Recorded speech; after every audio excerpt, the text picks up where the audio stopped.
Magandang araw mga kaibigan. Bigyan natin ng reaction, opinion itong post ng News 5 title, Flood Control Restitution. Yung pera na ibinalik galing sa flood control scam. Nasa 611,381,500 pesos ang kabuuang halaga ng perang na ibalik sa Bureau of Treasury bilang bahagi ng restitusyon kaugnay sa maanumalyang flood control projects ayon sa Department of Justice. Kabilang sina dating Department of Public Works and Highways Engineer Henry Alcantara, dating DPWH NCR Director Gerald Opolencia, dating DPWH USEC Roberto Bernardo at kontraktor na si Sally Santos sa mga payee batay sa inilabas na breakdown ng ahensya.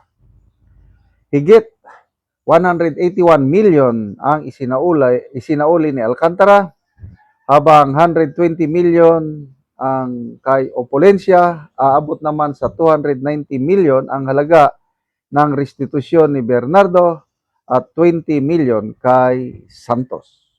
Yan po, pinagmalaki ng Administrasyong Marcos Jr.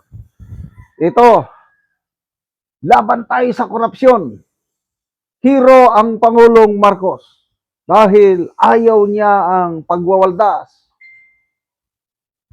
Pasalamatan natin ang Pangulong Marcos dahil siya lang ang presidente na lumaban heads-on sa korupsyon. Ang tanong, magkano ang nawala sa kaban ng taong bayan? Kung basihan natin ang siniwalat ni Congressman Edgar Erese, for the past 3 years, 2023, 24, and 25, aabot po ng 1.45 trillion pesos ang budget insertion.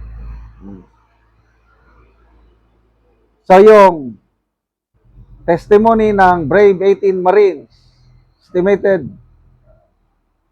805 billion ang nai-deliver nila. Merong post ni Atty. Baligod na isang malaking maleta, tumitimbang ng 500 kilos, naglalaman din ng ilan yun, 500 million pesos. Malalaking maleta yung isinakay sa King Air. So, sabi naman ni Senator Lacson, mathematically impossible yan, 805 billion. Kaya lang, sabi niya, for sure, there were deliveries. Ay, sabi na lang natin, 400 billion ang nai-deliver. Ninakaw sa kaban ng taong bayan. What is 611 million doon sa pinaka-estimate lang ito, 400 billion na nai-deliver. Tapos, masaya na kayo? Well, hindi ako masaya. Kung restitution, ibalik lahat. Ang hirap naman yan.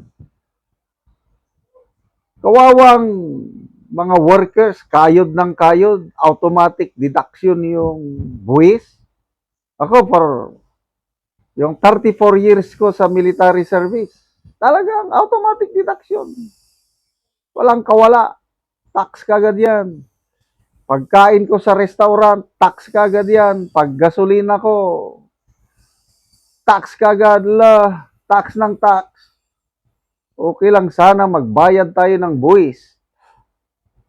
Kung ang buwis napupunta sa dapat pag katulad po ng Amerika, nakakaingit po ang USA.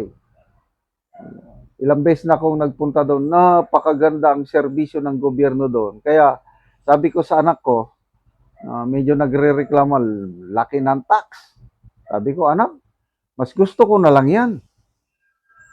Kaysa yung sa Pilipinas, malaki rin ang tax, hindi naman napupunta sa taong bayan. Sa inyo dito, ako nakita ko mga kalsada nila, mga serbisyo ng gobyerno. Grabe. So, Kung ako titira sa Amerika, okay lang. Na malaki yung tax ko kasi kitang-kita ko yung government service sa US. Okay talaga. Eh dito sa atin, buwis ka ng buwis. Ilalagay lang sa maleta. Oh. Tapos, ayan, ipagmalaki nila, 611 million, I am not happy at all. Kung hindi man maibalik yung pera ng taong bayan, 805 billion yung na-deliver according to Brave 18 Marines. Pakulong. Oh. Ilan na? Sino-sinong nakulong? Meron naman. In fairness, maligaya na sila na ipakulong nila si Sara Diskaya, na ipakulong nila si ex-Senator Ramon Revilla, Bong Revilla. Yun na. Maligaya na sila doon. Pinagmamalaki na ano ito, corruption fighter ang Pangulo. The best president. Wow naman. In the first place, bakit nagkaroon ng korupsyon na ganito katalamak? It's because of leadership. Tingnan nyo, ang unang executive order ng Pangulo, anong pinirma niya? Dinisolve niya ang Presidential Anti-Corruption Commission. Anong ibig sabihin nun? He does not care about corruption. Ganun lang yun. Tapos, create pa ng ICI para mag-imbestiga. Mamaya, ICI, pantakip man lang pala. Wala rin eh. Kaya talagang budol to the max. Sayang, hindi ako nakinig kay Tatay Digong noon nung sabihin niyang, weak leader yan ha. Huwag niyo akong sisihin pagdating ng panahon. Magtiis na lang tayo, tayong mga nabudol. Total, malapit na ang 2028. Ilang taon na lang? 2 taon na lang. Umanda kayo sa aming minamahal na BP Sara dahil nag-pronounce na siya, hindi niya palalampasin ang mga nagtraidor sa bayan, yung mga nagnakaw. Huwag niyong ipagmalaki yung 600 million ninyo dahil kailangan magdusa yung mga nangulimbat sa pera ng taong bayan. Salamat mga kaibigan sa inyong pagsubaybay sa ating channel. Nakakatulong kayo ng malaki sa tribong Talandig ng Bukidnon dahil ang income natin sa channel na ito is pantulong po sa tribo. Namimigay tayo ng libreng yero at pako para makapagpatayo sila ng mas maayos na tirahan. Panoorin ninyo ang video na ito. Karon mo na ni ang atop sa natagaan na mo og yero. So mo nagyud ni kadako sa buslot sayang balay. Karon natagaan na gyud og yero.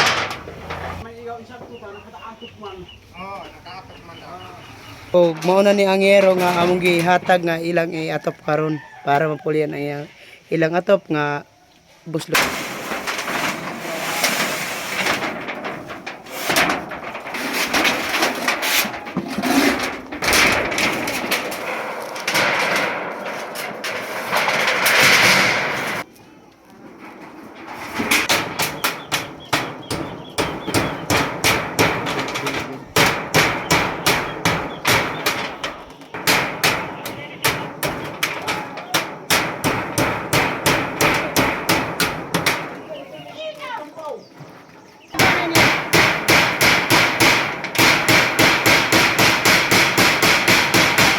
Karon naman na gyud sa pag-atop ang among ginahatag nga yero.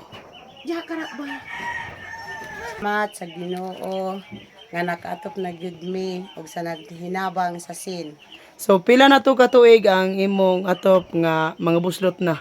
Napulo na ka tuig. Napulo na ka tuig. So mo nga nadto na yang itsura. So nga naman sa napulo na ka tuig wala gid ka sukad nakapalit og yero nga para unta mapulihan. Tungod kay kanang wala mi sakto nga trabaho. Igor mi ga muso kung makakuha mi kwarta igor gid ipalit na mo og bugas.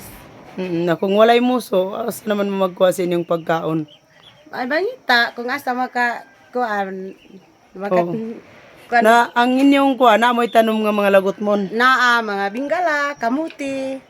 Mura na among pinangabuhian. So maglisod mi magpalit og mga sin. Oo. So, Salamat gyud sa Ginoo sa nagtabang. oo, salamat pod kaayo.